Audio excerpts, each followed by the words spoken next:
அரங்கிலே அல்லது உலக நாகரிக சமூகத்திலே அந்த இஸ்ரேலியர்களை அம்பலப்படுத்துவது மட்டுமின்றி அமெரிக்கா, இங்கிலாந்து, ஏன் நம்முடைய நாட்டு பிரதமர் மோடி கூட நேரடியாக இஸ்ரேலுக்கே போய் அதற்கு ஆதரவு கொடுத்தார். இந்திய வரலாற்றில் அப்படி எந்த பிரதமரும் போகவும் இல்லை, அப்படி ஆதரவு கொடுக்கவும் இல்லை.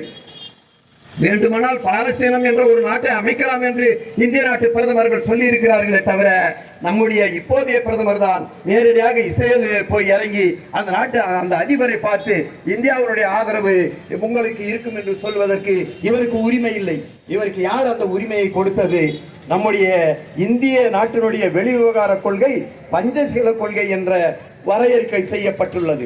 அது என்ன சொல்லுகிறது என்று சொன்னால், வேறு நாட்டு உள் விவகாரங்களிலே தலையிடக்கூடாது, ஆக்கிரமிப்புகளை நாம் ஏற்றுக்கொள்ள முடியாது என்பதுதான் பஞ்சசீல கொள்கையாக வெளிவிவகார கொள்கை இந்தியாவுக்கு வடிவமைத்து கொடுக்கப்பட்டிருக்கிறது. அதையெல்லாம் மீறி இங்கு இருப்பவர்